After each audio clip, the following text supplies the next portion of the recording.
ہمیں اسٹیبلشمنٹ سے گلے ہیں، شکوے ہیں، وہ اپنی جگہ پر رہیں گے، لیکن جب وطن عزیز کا سوال آئے گا تو وطن عزیز کے معاملے پر وہ ہمیں اپنے سے آگے پائیں گے، پیچھے نہیں دیکھیں گے۔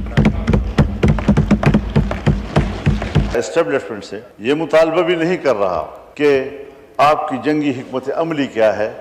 ہندوستان نے ہمارے مساجد کو نشانہ بنایا ہے، مدارس کو نشانہ بنایا ہے، اور میں پورے ایوان کو یہ یقین دلانا چاہتا ہوں کہ آج اگر پاکستان کی دفاع میں صف اول پر پہلے مورچے میں اگر کوئی لڑ رہا ہے یا لڑنے کا عزم رکھتا ہے تو وہ آپ کے دینی مدرسے کا نوجوان ہے، جو بین الاقوامی دباؤ میں بھی رہتا ہے، حکومت پاکستان کے دباؤ میں بھی رہتا ہے۔ حکومت نے ابھی حال ہی میں کہا ہے کہ نوجوان نام لکھوائیں شہری دفاع کے لیے۔ الحمدللہ ہمارے پاس انصار الاسلام کا شعبہ موجود ہے، اور ہم نے اپنے انصار الاسلام کے شعبے کو شہری دفاع کی ذمہ داریوں کی ہدایات دے دی ہیں۔ جہاں جہاں بھی خدا نہ کرے کوئی نقصان ہوتا ہے، کوئی پاکستانی شہری متاثر ہوتا ہے، تو اس کی مدد کے لیے پہنچنا، ان کو طبی امداد مہیا کرنا، ان کو ریلیف دینا، جو بھی ممکن صورت ہو ایک عام شہری کے ہاتھوں، انشاءاللہ ہم وہ کردار ادا کرنے کا اعلان کرتے ہیں۔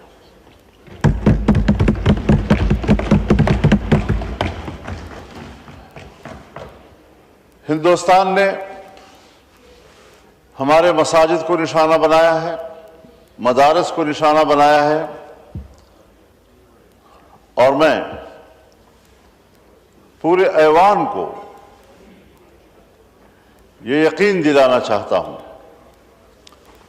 کہ آج اگر پاکستان کی دفاع میں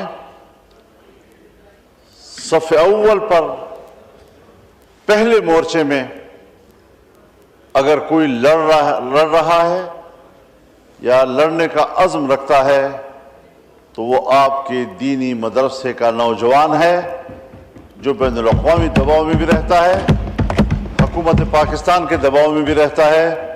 میں یہ تجویز کروں گا کہ اس تصادم کا سلسلہ اب ختم ہونا چاہیے، اور مدارس کے حوالے سے جو کمٹمنٹس آپ نے کی ہیں، جو قانون سازی آپ نے کی ہے، میری گفتگو کو محض سیاسی بات نہ سمجھی جائے، بلکہ حقیقی معنوں میں یہ ایک سنجیدہ سوال ہے جو آپ کے لیے بھی ہے، آپ نے بھی اس کو طے کرنا ہے، گورنمنٹ نے بھی اس کو طے کرنا ہے، اور دنیا کو دکھانا ہے کہ ہم ایک ہیں۔ اگر میں ملکی مفاد میں اور ملکی دفاع میں آپ کے ساتھ ایک صف میں کھڑا ہوں تو پھر آپ کو بھی میرے ساتھ ایک صف میں کھڑا ہونا ہوگا۔ تعاون وہ دو طرفہ معاونت کا نام ہے، یک طرفہ معاونت کا نام نہیں ہے۔ ہم اپنے تعاون اور شانہ بشانہ لڑنے کا اعلان کر چکے ہیں۔ پتہ نہیں آپ دینی مدارس کو کب اپنے پاکستانی سمجھیں گے اور کب پاکستانی کے طور پر آپ ان کے ساتھ روش اختیار کریں گے۔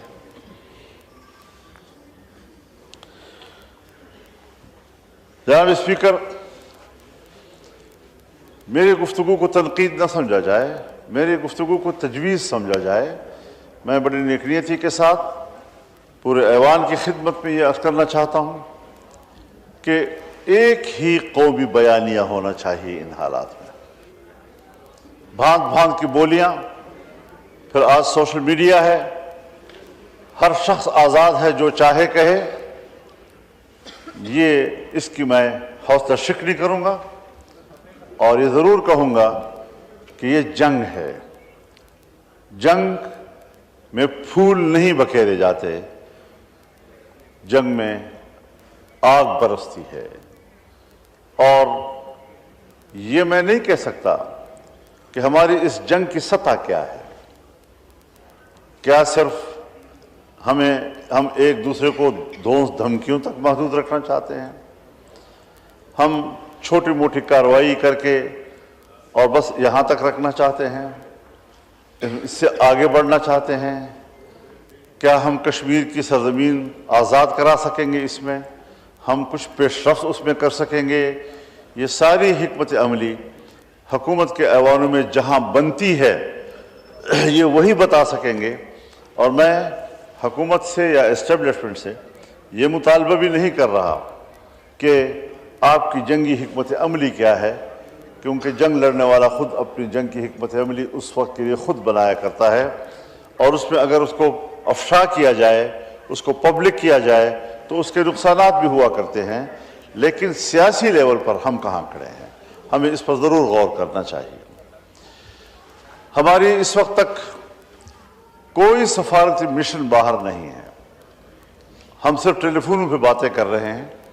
ان حالات میں ہمارے سفارتی مشن باہر ہونے چاہیے تھے، ملکوں کا دورہ ان کو کرنا چاہیے تھا. ہمیں چائنا کو بڑی مضبوطی کے ساتھ انگیج کرنا چاہیے تھا، ہمیں سعودی عرب کو انگیج کرنا چاہیے تھا، ہمیں ایران کو انگیج کرنا چاہیے تھا، ہمیں متحدہ امارات کو انگیج کرنا چاہیے تھا، ہمیں افغانستان کو بھی انگیج کرنا چاہیے تھا. ہم نے اپنے پڑوسی ممالک میں بھی آج تک وہ سفارتی سرگرمیاں نہیں دکھائی ہیں کہ جو ان دنوں کا حق ہے. تو اس حوالے سے کیا ہمیں بتایا جا سکے گا کہ پاکستان کی اس وقت تک سفارتی جو کوشش ہے وہ کیا ہے، کس حد تک ہیں، اور پاکستان کی قوم کو وہ اس حوالے سے کس حد تک مطمئن کر سکتے ہیں؟ کم از کم میں بحیثیت رکن پارلیمان کے اس وقت تک میں سفارتی سرگرمیوں کے بارے میں مطمئن نہیں ہوں.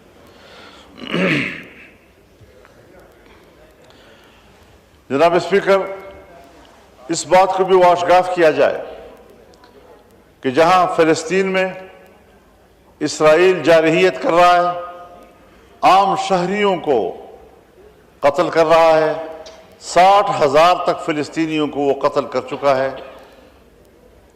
غزہ مکمل طور پر ختم ہو چکا ہے، لوگ بے گھر ہیں، کیمپوں میں جاتے ہیں تو وہاں پر بھی بمباری.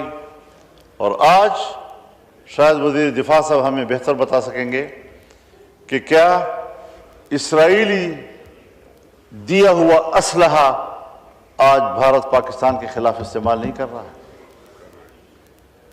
اس حوالے سے یہود و ہنود کا اتحاد، بھارت اسرائیل اتحاد ہمارے نشانے پہ ہونا چاہیے اور ہمارے قومی بیانیے کا حصہ ہونا چاہیے کہ ہم دونوں کے بارے میں ایک زبان استعمال کریں، ایک گفتگو کریں. جب اس میں تفاوت آتا ہے تو پھر عام آدمی کے اندر سوالات پیدا ہوتے ہیں.